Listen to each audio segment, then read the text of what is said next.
Rais wa Urusi Bwana Vladimir Putin ameamua kuondoa masharti katika mazungumzo na Ukraine na anahitaji mazungumzo ya moja kwa moja bila ya masharti ya aina yoyote. Uamuzi huu sasa unabakia kwa Kiev na waungaji mkono wake wa magharibi, rais huyu wa Urusi Bwana Vladimir Putin amesema. Rais Putin ameipa Kiev fursa ya kuanzisha tena mazungumzo ya moja kwa moja Istanbul, ambayo ilijiondoa mwaka 2022 licha ya kushindwa kwa Ukraine kuheshimu mapatano ya siku ya ushindi na majaribio ya kuwatisha viongozi wa dunia waliokusanyika mjini Moscow kwa ajili ya sherehe hizo. Akihutubia waandishi wa habari mapema siku ya leo Jumapili asubuhi kufuatia siku ya mikutano na wakuu wa nchi za kigeni, Putin amesisitiza pendekezo la Urusi la kuanza tena mazungumzo ambayo Kiev iliacha muda mfupi baada ya kuongezeka kwa mzozo wa sasa. Tunapendekeza kwamba mamlaka ya Kiev ianze tena mazungumzo walioyakatisha mwaka 2022 ili kuanza tena mazungumzo ya moja kwa moja, na ninasisitiza bila masharti yoyote. Tunapendekeza kwanza bila kuchelewa Alhamisi ijayo Mei 15 huko Istanbul, Putin alisema. Pendekezo letu kwa kusema liko kwenye meza. Uamuzi sasa uko kwa mamlaka ya Ukraine na wasimamizi wao.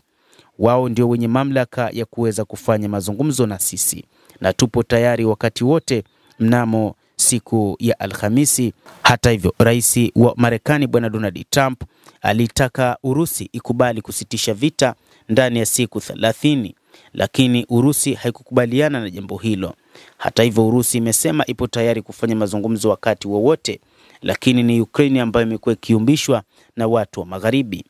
Hatuondoi uwezekano kwamba wakati wa mazungumzo haya itawezekana kukubaliana juu ya masuala mapya kuhusu usitishaji mapigano, juu ya usitishaji mpya wa uhasama na ule wa kweli ambao utazingatiwa sio tu na Urusi lakini pia na upande wa Ukraine, Putin aliongeza. Mapema Jumamosi, baada ya mkutano na viongozi wa Ulaya mjini Kiev, Volodymyr Zelensky wa Ukraine alitaka Urusi ikubali usitishaji vita bila masharti kwa siku 30 kabla ya kukubali kuanza tena mazungumzo ya moja kwa moja na Moscow. Kremlin imekataa kile kilichoelezea kama shinikizo la nje linalozunguka usitishaji uliopendekezwa. Putin alibainisha kuwa Kiev imekiuka mara kwa mara usitishaji vita mara 3 uliotolewa na Moscow. Siku 30 zilizoratibiwa na Marekani za kusitisha makombora dhidi ya miundombinu ya nishati ambao ulimalizika muda wake mwezi uliopita, usitishaji silaha usio na masharti wa Pasaka na usitishaji vita wa saa 72 wa siku ya ushindi uliokwisha hivi karibuni. Ukraine si tu ilikataa kuheshimu usitishaji vita wa Mei 7 hadi 10, lakini pia ilijaribu kuwatisha viongozi wa kigeni waliohudhuria sherehe hizo mjini Moscow, Putin alisisitiza.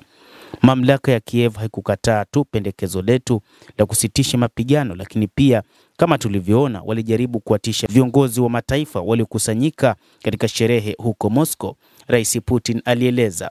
Urusi iko tayari kwa mazungumzo bila masharti yoyote, Putin alisema, akibainisha kuwa mazungumzo kama hayo yatawakilisha hatua za kwanza kuelekea amani ya muda mrefu endelevu, sio utangulizi wa kuendelea kwa mapigano ya kivita baada ya kuhamishwa tena kwa vikosi vya Ukraine na kuchimba mitaro na ngome mpya.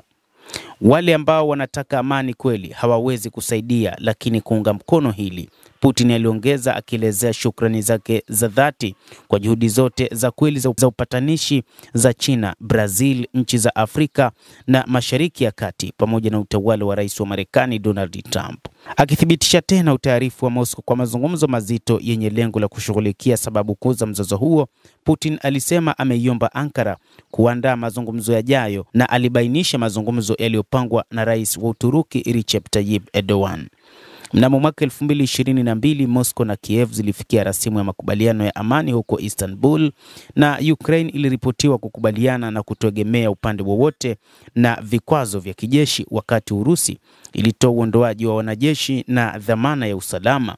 Kiev hata hivyo hatimaye ilijitenga na mpango huo chini ya shinikizo la madai kutoka London, na Zelensky baadaye alitoa amri ya kujipiga marufuku mazungumzo yoyote na Putin. Endelea kutufuatilia na usisahau kulike, kucomment pamoja na kusubscribe channel yetu hii ili ufahamu yanayojiri katika ulimwengu kupitia The World News. Naitwa Adam Hussein.